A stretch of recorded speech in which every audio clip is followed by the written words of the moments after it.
कि योगी जी जब से सरकार चला रहे हैं, पहले तो हिंदू मुसलमान पर लड़ाया जाता है। योगी आदित्यनाथ 25 साल सांसद रहे, गोरखपुर में एक काम नहीं हुआ। जब से बीजेपी की सरकार आई है तब से केवल और केवल इन्होंने झूठ बोला है। भाजपा केवल हिंदू मुस्लिम करना जानती है, इसके अलावा और कुछ नहीं जानती। और अगर ये जिस दिन होना छोड़ देंगी ये, उस दिन उनकी सरकार गिर जाएगी। देखिए, कोई भी महामारी या कोई भी ट्रेजेडी होती है वो उसको राजनीतिक या दलगत नहीं लेना चाहिए। 5 देशों से यात्री आ रहे हैं, उनका प्रॉपर तरीके से जाँच करवाई जाए, तब उनको परमिट किया जाए भारत में आने के लिए। ये राहुल गांधी जी के अगर ऐसा बयान है तो काफ़ी निंदनीय है और ऐसे बयान महामारी के समय में बिल्कुल नहीं आना चाहिए। अगर ऐसा उन्होंने बयान दिया है तो उनको माफ़ी मांगने की ज़रूरत है। आपको सोशल डिस्टेंसिंग मेंटेन करके रखनी है, हैंड सैनिटाइज़र, मास्क, जैसा कि आपने बताया, इन सब चीज़ों की काफ़ी ज़रूरत है। नमस्कार दोस्तों, मैं मोहन सिंह रावत। हम बात करते हैं कि देश में जिस तरह से महंगाई है और बेरोज़गारी है, सरकारें क्या काम कर रही हैं। दूसरी तरफ जो है चाइना में जो है दोबारा से जो है कोविड आ गया है और देश में अफरा तफरी का माहौल है। जिस तरह से हमारी कुछ अर्थव्यवस्था जो है पटरी पे आ रही थी और इस तरह से अब माहौल लग रहा है जैसे कल पार्लियामेंट में ये बात उठी और प्रधानमंत्री ने जो है इमरजेंसी मीटिंग बिठाई। तो अब देखा जा रहा है कि इस तरह से किस तरह से इस कोविड को निपटाया जाए। यहाँ पे हम अभी मौजूद हैं उत्तर प्रदेश में और यहाँ के लोगों से पूछते हैं कि क्या यहाँ की सरकार क्या काम कर रही है, केंद्र सरकार क्या काम कर रही है। अगर ऐसी इमरजेंसी आती है तो उसको निपटने के लिए हम लोगों का क्या करना चाहिए और सरकारों को क्या करना चाहिए, इन लोगों से हम सुझाव मांगते हैं। क्या नाम है आपका? मेरा नाम विजय सिंह चंदेल है, मैं इलाहाबाद केंद्रीय विश्वविद्यालय का छात्र। केंद्रीय विश्वविद्यालय से हैं, बहुत अच्छी बात है। हम ये पूछने आए हैं कि एक तो सरकारें कैसे काम कर रही हैं, उत्तर प्रदेश में शासन व्यवस्था कैसी है, अब बेरोज़गारी किस तरह से है और जो महंगाई है मुद्दा था और कोविड जब आ गया है, जिस तरह से कल इमरजेंसी जो है मीटिंग बिठाई गई है, पार्लियामेंट में ये बात उठी, प्रधानमंत्री ने जो है आपात बैठक बिठाई और उसको निपटने के लिए अब क्या होना चाहिए, आपका क्या कहना है और किस तरह से सुझाव हैं आपकी? देखिए, इससे पूर्व में यह महामारी आई थी और हमारे ख्याल से करोड़ों परिवारों को क्षतिपूर्ण कर और उनको रोड पर लाने का कार्य की थी। तो सरकार से और जो आपातकालीन बैठकें बुलाई जा रही हैं उन सबसे यही निवेदन है कि जैसे पूर्व में कृत्य इस महामारी के प्रति हुई हैं, उन सब चीज़ों को दरकिनार करके एक अलग विषय से इसका नियम बने और कड़ाई से उसका पालन किया जाना चाहिए, ताकि हमारे जैसे अन्य 5 देशों में महामारियों का आलम फैलता हुआ जा रहा है डायन की मुंह की तरह, उस प्रकार भारत में ना हो। जो महामारी है, कुछ लोग राजनीति करने लगे। आप छात्र हैं और इलाहाबाद विश्वविद्यालय से हैं और JNU में मेरे ख्याल से अभी स्टडी कर रहे हैं आप लोग। तो विपक्ष जो है बार बार तंज कस रहा है, जैसे कि अभी एक कांग्रेस पार्टी की जो भारत जोड़ो यात्रा चल रही है और उसका नेतृत्व जो है राहुल गांधी जी कर रहे हैं। तो उनका कहना है कि सरकार हमसे डर गई है और ये हमारे जो है यात्रा को रोकने के लिए इस तरह से जो है। देखिए, इन सब विषयों को राजनीति को दरकिनार करते हुए, देखिए, कोई भी महामारी या कोई भी ट्रेजेडी होती है वो उसको राजनीतिक या दलगत नहीं लेना चाहिए, क्योंकि यह क्षति जो है किसी पार्टी विशेष या किसी व्यक्ति विशेष के लिए नहीं, बल्कि यह ना समुदाय देखती है, ना जाति देखती है, ना पार्टी देखती है, ना दल देखती है। तो हमारे ख्याल से इस पर राजनीति करना नहीं चाहिए, क्योंकि बहुत से परिवार खोए हैं और इस पर राजनीति करने का कोई मुद्दा और विषय नहीं है। जैसे अब सरकार निर्णय ले रही है कि जो बाहर से जो फ्लाइट से आ रहे हैं उनको रोक लगाने जाएंगे, जो भी बाहर ना जाएं, ऐसे गाइडलाइन जो है सरकार कर रही है, भीड़ भाड़ वाले इलाके में ना जाएं। जैसे कि अभी 31st सेलिब्रेशन है नए साल का, उसके भी प्रतिबंध लगाया जा रहा है। तो किस तरह का होना चाहिए और हम लोगों को कैसे करके जो है राजनीति से न पढ़ करके और किस तरह से जो है हम लोग जो सुरक्षित रह जाएँ, हमारी क्या तैयारियाँ हैं, सरकारों को कैसे तैयारी करनी?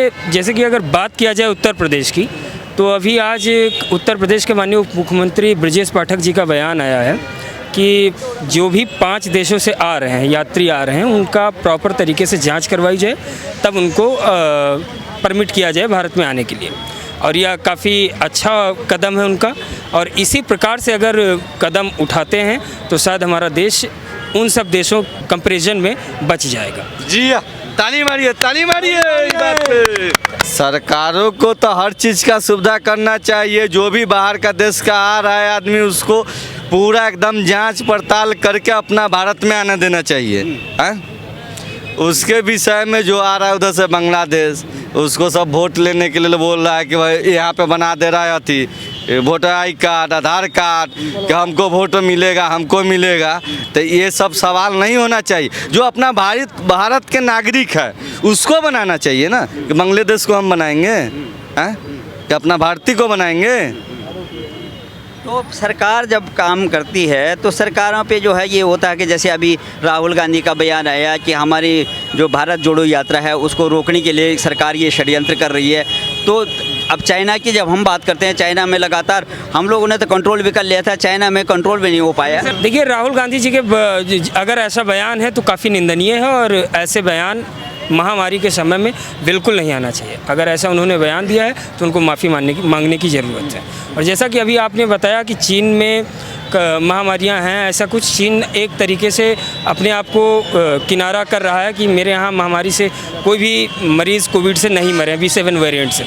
लेकिन आज अभी मैं न्यूज़पेपर पढ़ रहा था कुछ देर पहले, तो मैंने देखा है कि चीन में 100 दाह जहाँ क्रियाकर्म होते हैं वहाँ पे लाइनें लगी हैं और दाह करने वालों को समय नहीं मिल पा रहा है कि वो दाह कर दें। तो ऐसी स्थिति है और मैं यह कहना चाहूँगा कि B7 वेरिएंट जो है अब इससे काढ़ा से और गर्म पानी से काम चलने वाला नहीं है। इसमें प्रिकॉशन की एक कड़ी शक्ति की ज़रूरत है और नाइट कर्फ्यू लगाया जाए।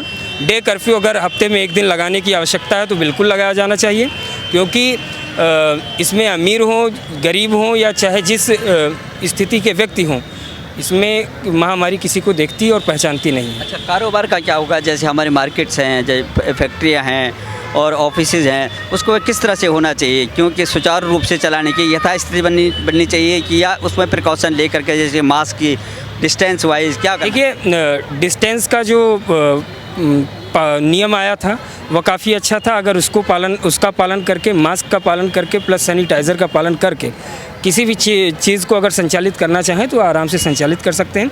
लेकिन यह ज़रूरी है, ध्यान देने योग्य बात है कि प्रिकॉशन इज़ मस्ट। आपको डिस्टेंस, सोशल डिस्टेंसिंग मेंटेन करके रखनी है। हैंड सैनिटाइज़र, मास्क, जैसा कि आपने बताया, इन सब चीज़ों की काफ़ी ज़रूरत है।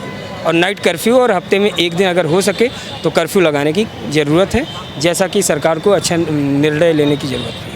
और जहाँ तक जो है अभी जो चल रहा था, इससे पहले जो अभी उभरे थे हम लोग, तो उसमें कितना हमने परिवर्तन देखा? हमारी मार्केट का मामला है और महंगाई का है, बेरोज़गारी का, कितना कंट्रोल पाई थी जो है सरकार, और अभी कैसी सरकार काम कर रही है? देखिए, कारोबार जो है, मार्केट जो है, मार्केटिंग सिस्टम जो है, वो सब थोड़ा सा तो डिस्ट्रॉय होगा ही, क्योंकि महामारी है। और अगर अन्य देशों की दृष्टया में देखा जाए तो भारत काफ़ी कुछ मैनेज किया है और कई कंट्रीज़ में वैक्सीन भी सप्लाई किया है। तो उन सब चीज़ों में हम मैनेज करने के लिए क्षमता वाले देश हैं, तो हमें ज़्यादा मेहनत करने की ज़रूरत नहीं पड़ेगी। अगर हम प्रिकॉशन को करते हैं तो हम लोग प्रिवेंट रह सकते हैं ठीक ठाक। इस तरह से अब यहाँ पे योगी जी का शासन है, आप यूपी में रहने वाले हैं, कितना कंट्रोल पर कर पाएंगे? और योगी जी का क्या शासन रहा है, कितना जो है कंट्रोल कर पाए जो है महंगाई में लेकर बेरोजगारी में, शासन व्यवस्था को लेकर के तमाम? देखिए, महंगाई समय के साथ जो भी कुछ है, मैं उतना अर्थशास्त्री तो नहीं हूँ, लेकिन मैं उस विषय में ज़्यादा नहीं, उतना ज्ञान है तो मैं नहीं बोलना चाहूँगा। लेकिन सबसे बड़ा मुद्दा उत्तर प्रदेश का रोज़गार है। रोज़गार, मैं भी एक छात्र हूं और अनेकों छात्रों को मैं देख रहा हूं जो रोज़गार से वंचित होकर, मैं इलाहाबाद विश्वविद्यालय का छात्र हूं, वहां पर छात्र एक महीने में 9 छात्र फांसी के फंदों पे लटक कर जान दे देते हैं, ओवर एज हो जाते हैं। अभी कोविड के समय में ओवर एज हुए छात्र लटक गए।